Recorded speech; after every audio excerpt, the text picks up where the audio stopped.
Imagine that you are an outsider looking at Earth from above, observing the human race with an unbiased perspective. You see people living, working, and interacting, but a peculiar pattern emerges. An invisible yet omnipresent force dictates much of their behavior. People chase it, fight over it, and even build entire empires around it. Yet despite its dominance, few seem to understand its true nature. This force is not some mysterious energy. It is money, something so integrated into the fabric of society that its influence extends far beyond mere transactions. But here's the perplexing part. Most people have no real understanding of what money actually is or how it works. They spend their lives working for it, worrying about it, and trying to accumulate it, yet they remain blind to its essence and the forces that control it. Even in modern education, children are taught how to earn it and spend it, but not how money truly functions. The underlying structure of our monetary system remains obscured, creating a society where most people are financially dependent, but remain unaware of the mechanisms that shape their lives. To comprehend money, we must first strip away its veil and examine its true definition, origins, and purpose. Money, in its modern form, has evolved into something far more abstract than what it used to be. It is no longer backed by tangible assets like gold or silver. Instead, it has become a tool wielded by the powerful to control the masses through debt, speculation, and manipulation. In today's fiat system, central banks and the Federal Reserve have the power to create money out of thin air, tethering every dollar they print to debt. This system is not designed to empower individuals. It is structured to maintain control and perpetuate a cycle of dependency. Understanding money is the key to breaking free from this cycle. In this narrative, we will delve into the true definition of money, explore its nature as a flow rather than a static asset, and uncover strategies for preserving and growing wealth in a system that is fundamentally designed to erode it. Money, like water, is meant to flow, to be redirected, and to nurture growth, not to be hoarded. Grasping this concept is essential for anyone seeking to achieve financial freedom. The evolution of money from barter to fiat. To grasp the essence of money, we must first understand its evolution. In its earliest form, before coins, banknotes, or digital transactions, money was not even a physical object. It was value itself, represented through barter. A farmer trading grain for livestock with a herder did not need an intermediary currency because both items were inherently valuable. This direct exchange of goods was the purest form of money, rooted in utility and mutual benefit.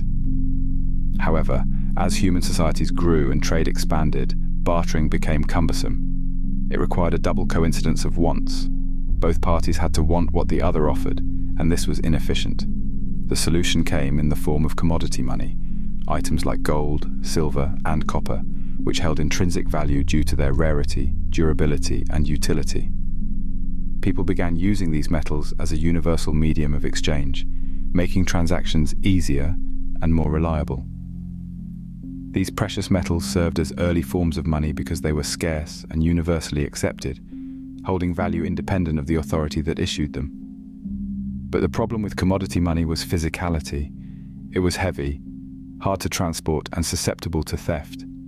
To solve this, governments and financial institutions began issuing representative money, banknotes that could be exchanged for a fixed amount of gold or silver. This system worked well because it was backed by a tangible asset, giving people confidence that their paper money had real value. Yet over time, as economies grew and governments found themselves in need of more flexible monetary policies, this tangible backing was gradually abandoned.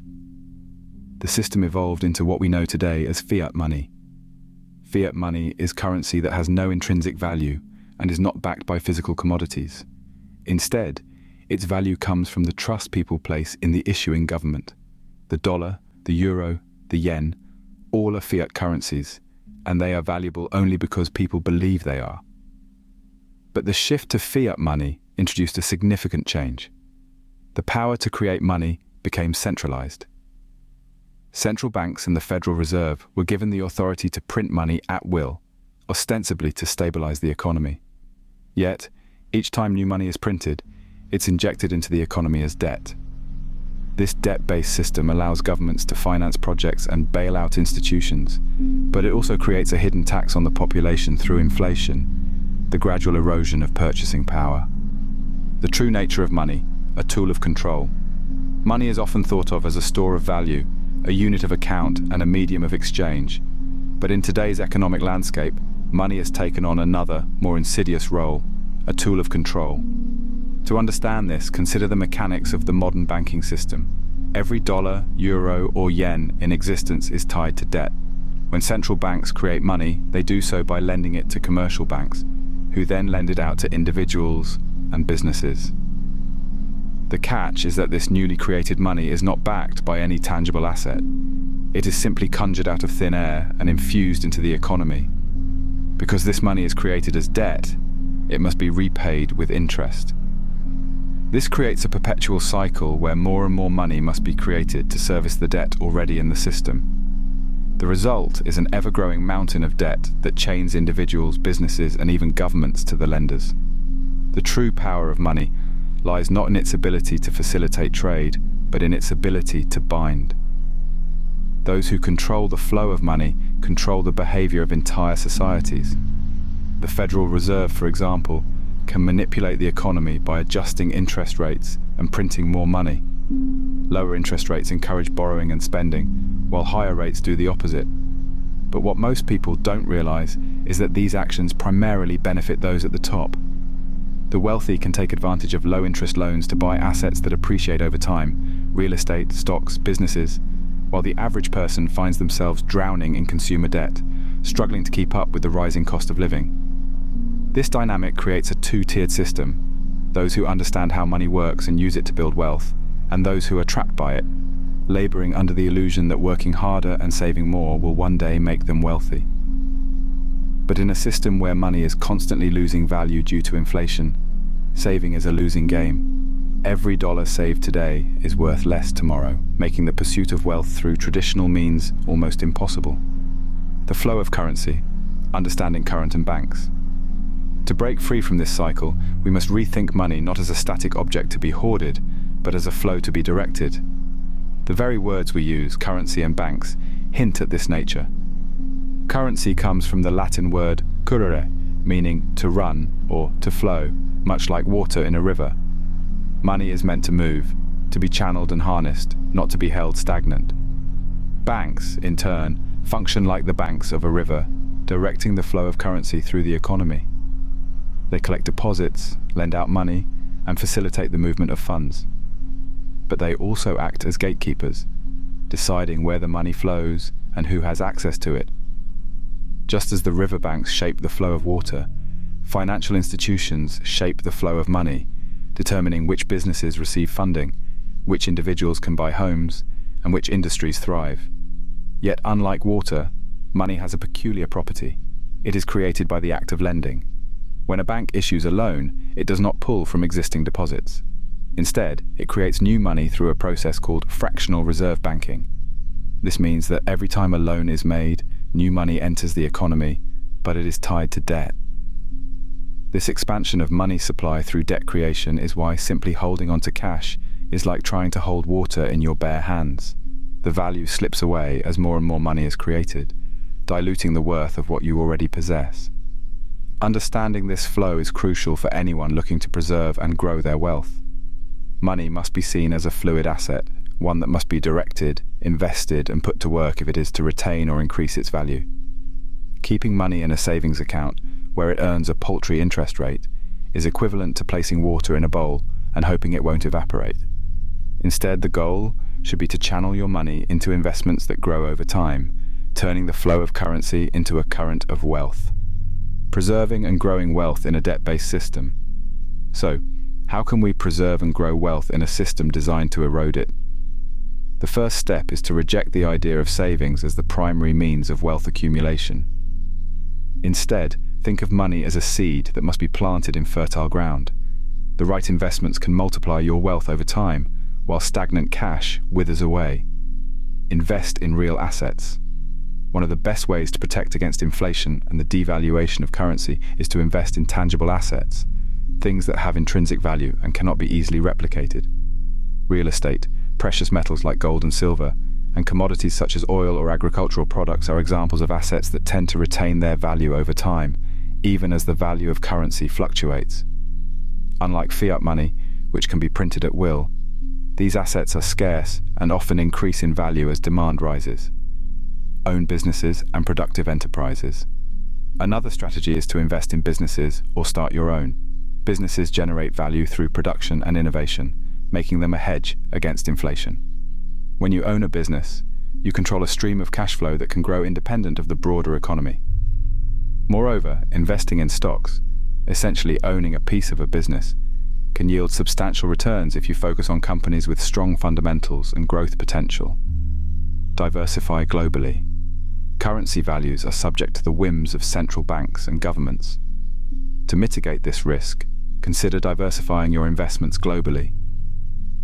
Owning assets in different countries and currencies can provide a hedge against local economic downturns and currency devaluation. Investing in international real estate, foreign stocks, and global commodities spreads your risk and ensures that all your wealth is not tied to the fate of a single currency or economy. Embrace alternative investments. In recent years, cryptocurrencies like Bitcoin have emerged as a new form of digital asset that operates outside the traditional banking system. While still highly volatile, cryptocurrencies represent a form of decentralized money that cannot be easily manipulated by central banks. Investing a small portion of your portfolio in these alternative assets can provide exposure to a new and potentially transformative financial landscape, create intellectual and social capital. Wealth is not just measured in financial terms. Intellectual capital, knowledge, skills, and ideas can generate income and opportunities that far outlast any currency. Similarly, social capital, the network of relationships and reputations you build, can open doors to investments and partnerships that multiply your wealth. In a world where the value of money is constantly shifting, these intangible forms of capital are often more valuable than cash in hand. Rewriting the definition of money. To truly grasp the nature of money, we must redefine it. Money is not just a medium of exchange or a unit of account, it is a tool for freedom. Its purpose should not be to accumulate for the sake of accumulation, but to enable self-determination and the pursuit of one's highest goals.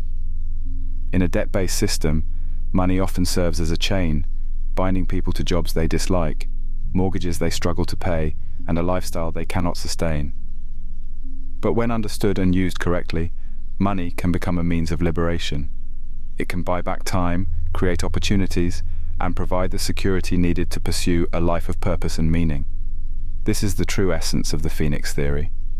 With this perspective, your life might transform into a continuous series of deaths and rebirths, like the mythical phoenix. When you are reborn after such hardships, you might learn that those very moments sculpted a superior version of you, a being designed to be in control and be free to lead your life in all its splendor. To truly grasp the nature of money, we must redefine it. Money is not just a medium of exchange or a unit of account, it is a tool for freedom. Its purpose should not be to accumulate for the sake of accumulation, but to enable self-determination and the pursuit of one's highest goals. In a debt-based system, money often serves as a chain, binding people to jobs they dislike, mortgages they struggle to pay, and a lifestyle they cannot sustain. But when understood and used correctly, money can become a means of liberation.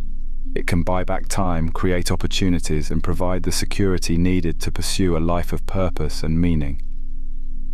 The true value of money, therefore, is not found in its quantity, but in how it amplifies your ability to act and make choices.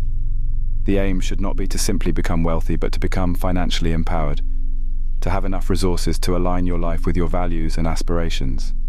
This means thinking of money as a resource to be harnessed, rather than an end goal. Just as a skilled farmer channels water to irrigate crops, we must learn to channel money into ventures, investments, and ideas that produce tangible results that enhance our lives and the lives of others. Money, when used in this way, becomes a tool not of consumption, but of creation. It allows you to build businesses, fund research, support your family, and contribute to your community. Each dollar spent becomes a vote for the kind of world you want to live in. When we approach money from this perspective, we begin to see that its true purpose is not to enslave us, but to enable us to create value that extends beyond our own lifetimes. How to escape the debt trap. In today's world, the majority of people are ensnared in a complex web of financial obligations: student loans, credit card debts, mortgages, and consumer loans. The promise of modern finance is that borrowing allows you to have what you want today and pay for it tomorrow. But the reality is far darker. The more you borrow, the more you become trapped in a cycle where you work to service debts rather than to build wealth.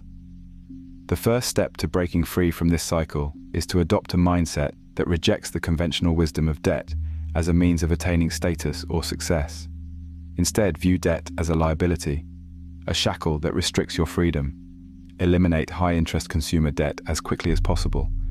Prioritize paying down other obligations, and avoid taking on new debt unless it is directly tied to an investment that will generate more income than the cost of borrowing. Consider adopting the principle of leverage, the strategic use of debt to build assets. This is what separates those who are controlled by debt from those who use debt to create wealth. For example, taking a mortgage to buy a property that generates rental income can be a powerful strategy if executed correctly.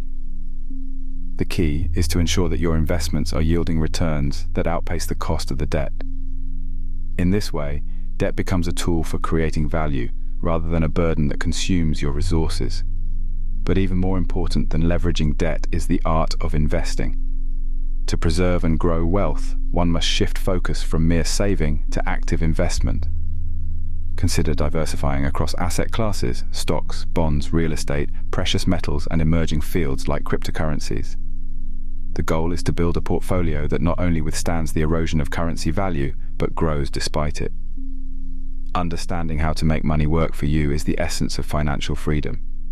Money and time, the true currency. When viewed through a broader lens, money is not the ultimate currency. Time is. While money can be created, destroyed, and manipulated, time is finite for everyone. The rich cannot buy more time, nor can the poor generate it.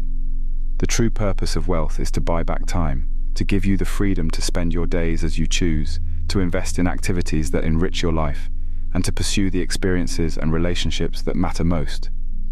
This perspective shifts the focus from accumulating wealth for wealth's sake to creating a life that is meaningful and fulfilling. Ask yourself, what are you truly working for? Is it to accumulate zeros in a bank account, or is it to create a life of purpose and fulfillment? The power of understanding money lies not in building massive fortunes, but in using wealth to liberate yourself from the constraints of time.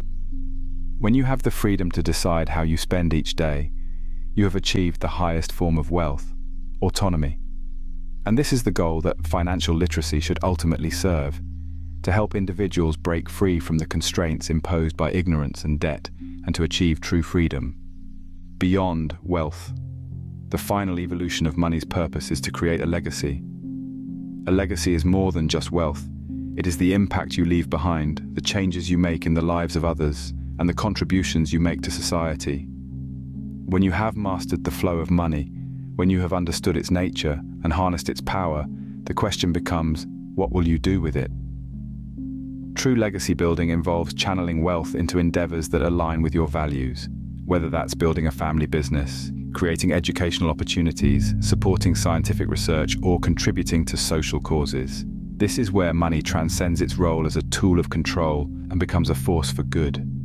Consider figures like Andrew Carnegie, who, after building immense wealth, dedicated his later years to philanthropy, funding libraries, universities, and foundations that continue to impact society today. Or modern examples like Bill Gates, who, through the Gates Foundation, has used his wealth to address some of the world's most pressing health and educational challenges. These individuals understood that the purpose of money is not to be hoarded, but to be used as a catalyst for positive change. Your legacy doesn't have to be on a global scale. It can start with your family, your community, or even a single individual. The point is that money, when used wisely, can outlive you. It can create ripples that affect future generations, shaping a world that is better because of your choices. The flow of money from control to creation. Money, like water, is meant to flow.